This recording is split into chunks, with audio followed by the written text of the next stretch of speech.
আমার দাদা একটা গল্প বলছিলেন ছোটবেলায়, এক খ্রিস্টান, এক ইহুদি আর এক মুসলমান দোস্তি করেছে, তিনজন মিলে প্রতিমধ্যে যাত্রা করেছে সফরে। কিছু দূর যাওয়ার পরে ক্লান্ত হয়ে বলছে কিছু খাওয়া যাক। তিনজন টাকা পয়সা কালেকশন করে নিয়ে এসেছে 4টা রুটি। তিনজন বলছে 3টা খেয়ে এখন আমরা একটু ঘুমিয়ে পড়ি, কারণ এখন তো একটু খেলাম, ঘুম থেকে ওঠার পরে ক্ষুধা যখন লাগবে তখন বাকিটা খাওয়া যাবে। মুসলমান বলছে না, ওইটা ছেড়ে খেয়ে ফেলো, ওর খাওয়া খালে ধান্দা। ইহুদি আর খ্রিস্টান বলছে না, এখন আমাদের পেটে অন্তত কিছু আছে, এক কাজ করি, সবাই এই গাছের নিচে ঘুমিয়ে পড়ি, ঘুমের ভেতরে যে স্বপ্ন দেখবে আশ্চর্য, সে ওই রুটি খাবে। মুসলমান বলছে আমার কোনো অসুবিধা নেই, ঘুমাও। সবাইকে ঘুমের ভেতরে দিয়ে ও কিন্তু ঘুমায় না, ওঠার পরে রুটি খেয়ে এবার ঘুমিয়ে আসে। খ্রিস্টান উঠে ডাক দিয়ে বলছে কই, তাড়াতাড়ি ওঠো। কেন? আমি আশ্চর্য স্বপ্ন দেখলাম, দেখে আমি প্রথম আসমানে আমার নবী ঈসা আলাইহিস সালাম আমারে ডাক দিয়ে কোলাকুলি করলো, আমার কপালে চুমা দিয়ে বলল উম্মত তোর উপরে আমি খুশি, ওই যে রুটি আছে তুই খাবি। নবী আমার প্রথম আসমানে নিয়ে আদেশ দিচ্ছে, আমার নবীর আদেশ, রুটি তো আমার, রুটি আছে। খ্রিস্টান বলছে তোমার স্বপ্ন হইলো তুমি তো প্রথম আসমানে, আর আমার নবী মুসা 6ষ্ঠ আসমানে আমারে ডাক দিল। আমার কৌশলাদি বিনিময় করে আমারে বলছে উম্মত তোর উপর আমি খুশি, ওই যে রুটি আছে তুই খাবি। আমি এত উপরে উঠেছি 6ষ্ঠ আসমানে, আমার নবী মুসা যিনি আল্লাহর সাথে কথোপকথন করে, সেই নবী যদি আদেশ দেয় রুটি কার? আমার। মুসলমান তো ওঠে না, ওরা যখন জাগিয়েছে বলছে তোমাদের স্বপ্ন আমি এমনি শুনেছি, আমারটা আগে দেখো, রুটি তোমাদের ভাগে যায় কিনা। তোমরা যখন ঘুমিয়ে তখন আমি দেখি বিশাল এক দৈত্য বড় একটা মুগুর নিয়ে আমার মাথার কাছে দাঁড়িয়ে বলছে এই মুসলমান যদি বাঁচতে চাস রুটি খা। করবো কি, জীবন বাঁচানোর তাকিদে রুটি খেয়ে ফেলিস। আমি কিন্তু বারবার বলছিলাম যে না, আমার ইহুদি খ্রিস্টান 2জন ঘুমিয়ে আছে, ওদেরকে ফাঁকি দিয়ে আমি রুটি খাবো না। আমারে বলছে দেখো জান বাঁচানো খরচ, রুটি খাও নাই মরলে। এই জন্য আমি খেয়ে ফেলেছি। ইহুদি খ্রিস্টান বলছে ভাই এত বড় বিপদ গেল, আমাদের ডাকতে পারলি না। ডাকবো কি করি, একজন আছে প্রথম আসমান আর একজন 6ষ্ঠ আসমান, আমি আশপাশে কাউকে খুঁজে পাইনি। খাওয়া লাগে কোন কায়দায়, কথা বুঝতেছে? এ খাওয়া বলতে শুধু ওই রুটি খাওয়া না, কথা বোঝেন? আপনি বোঝেন কত রকমের কায়দায় মানুষ খাচ্ছে গো।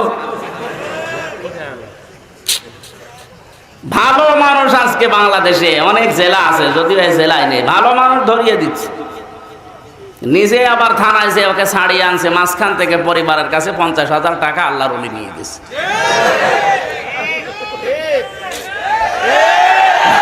অত জোরে বলার দরকার নেই, পুলিশ আছে আসতে বলে। সম্মানিত ভাইরা, না এ খাওয়া খাওয়া না, খাওয়া যায় তবে সব কিছু তো খাওয়া ঠিক না।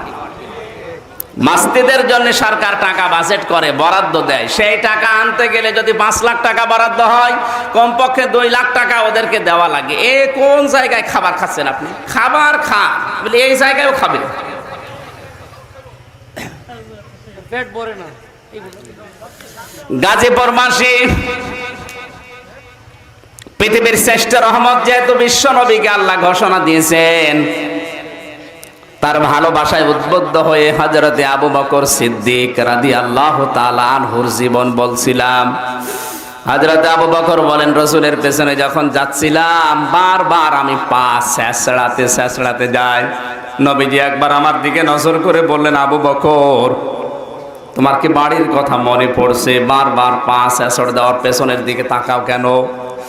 হযরতে আবু বকর বলেন হে রাসূল, আমি যেদিন আপনার উপরে ঈমান এনেছি ওই দিন দুনিয়ার সব কিছুর তুলনায় আপনাকে আমি বেশি ভালোবাসি। আমি বারবার পা ছেঁচড়া দিই এই কারণে, কারণ আমি জানি এই মক্কায় যারা কাফেরদের লিডার আছে এরা এত বিচক্ষণ, ওরা পায়ের চিহ্ন পর্যন্ত দেখে বলতে পারে এটা কোন বংশের লোক। সকালবেলা এসে যখন পায়ের চিহ্ন এই মরুভূমির এই বালির উপরে দেখে খুঁজতে খুঁজতে আপনাকে পেয়েও যেতে পারে। এই জন্য আপনি যত দূর যাচ্ছেন পেছনে পেছনে পায়ের চিহ্নগুলো আমি মুছতে মুছতে যাই। এতটুকু শেষ করেননি, তিনি পাহাড়ে আশ্রয় নিলেন। আমি নিজে ওই পাহাড়ে উঠেছিলাম, 4.5 ঘন্টা সময় লেগেছে আমার মতো যুবক মানুষের।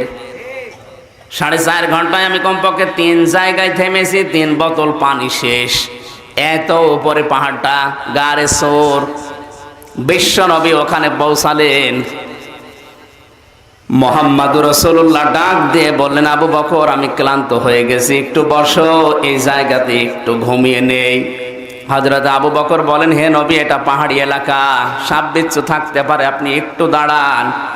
শরীরের বিভিন্ন পোশাক আশাক যেগুলো ছিল সাথে ওগুলো ছিঁড়ে ছিঁড়ে বিভিন্ন গর্তগুলো বন্ধ করলেন। একটা গর্ত আছে, এটা আর বন্ধ করার মতো কাপড় ছিল না। সিদ্দিক আকবর ওই জায়গায় নিজের পাটা ঠেলে দিয়ে যেন কিছু আসতে না পারে। 1300 বছর আগে হযরতে মুসা আলাইহিস সালাম তাওরাত কিতাবের ভেতর থেকে তিনি ঘোষণা দিয়েছিলেন যে এই পাহাড়ে মুহাম্মদুর রাসূলুল্লাহ নিজের এলাকার বংশের দেশের মানুষের তাড়া খেয়ে এই জায়গায় তিনি এসে আশ্রয় নিতে পারে। যে সাপটা ওই জায়গায় বারবার পায়ের মধ্যে ঠোকা দিচ্ছিল, ওই সেই 1300 বছর আগে তাওরাত কিতাব থেকে মুসা আলাইহিস সালামের কণ্ঠে যেটা শুনতে পেরেছিল সেই সাপ 1300 বছর ধরে আশায় আছে কখন আল্লাহর নবী এখানে এসে বসবে। বারবার যখন ঠোকা দিচ্ছিল, পা নড়ায় না, শেষ পর্যন্ত কামড় লাগিয়েছে। দংশন করার পরে হযরতে আবু বকর রাদিয়াল্লাহু তাআলা আনহু বিষের যন্ত্রণায় তার শরীর পর্যন্ত পাল্টিয়ে গেছে, চোখ দিয়ে দরদর করে পানি পড়ছে। এরপরেও তিনি নবীকে আরাম থেকে মাহরুম করার জন্য ডাকেন নাই। চোখের পানি গড়িয়ে যখন বিশ্ব নবীর শরীরের উপরে এসে পড়েছে, আল্লাহর নবী জেগে উঠলেন, ডাক দিয়ে বলেন, আবু বকর কি হয়েছে, বাড়ির কথা মনে পড়ে গেল নাকি? হযরত আবু বকর বলে, হুজুর বাড়ির কথা না, আমাকে সাপে দংশন করেছে, বিষের যন্ত্রণায় আমার রক্ত পর্যন্ত জ্বলছে। আল্লাহর নবীর মুখের লালা মুবারক লাগিয়ে দিলেন ওই জায়গায়, মুহূর্তের ভেতরে যন্ত্রণা বন্ধ হয়ে গেল। নবীজিকে আল্লাহ 3500 মুজিজা দিয়েছিলেন, তার ভেতরে এটা একটা মুজিজা। আল্লাহর নবীর মুখের লালা কোন যন্ত্রণাদায়ক জায়গায় লাগিয়ে দিলে ওই জায়গাটা আল্লাহ অটোমেটিক ভালো বানিয়ে দিতেন। হযরতে আলী রাদিয়াল্লাহু তাআলা আনহুর চোখে একবার সমস্যা হয়েছিল, নবীজি নিজের মুখের লালা একটু লাগিয়েছেন। হযরত আলী বলেন, আগের চাইতে আমি বেশি দৃষ্টি সম্পন্ন হয়ে গেছি।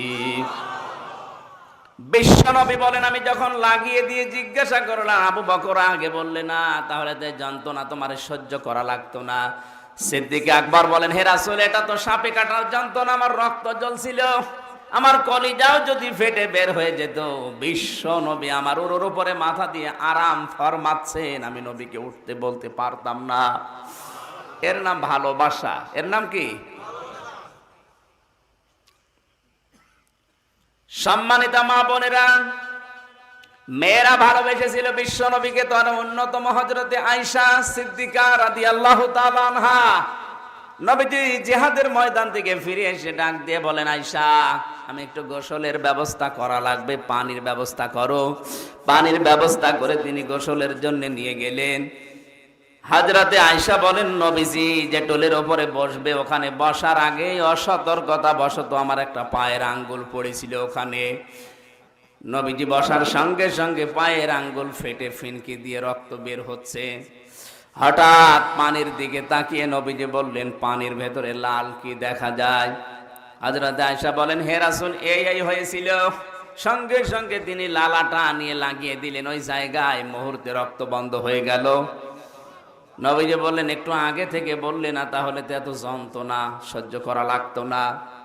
সিদ্দিকে আকবরে রাদিয়াল্লাহু তাআলা আনহুর মেয়ে হযরতে আয়েশা, তিনি বললেন, হে রাসূল এটা তো পায়ের আঙ্গুল ফেটে রক্ত বের হয়, আপনি যদি আমার কলিজার উপরেও বসতেন আর কলিজা ফেটে যদি রক্ত বের হওয়া আরম্ভ হতো, আপনি গোসল করার জন্য বসেছেন, আপনাকে আমি উঠতে বলতে পারতাম না।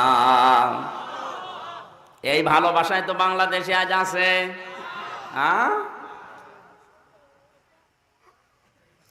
পৃথিবীর শ্রেষ্ঠ রহমত পাওয়ার পরও কিন্তু আমরা চিনতে পারি নাই।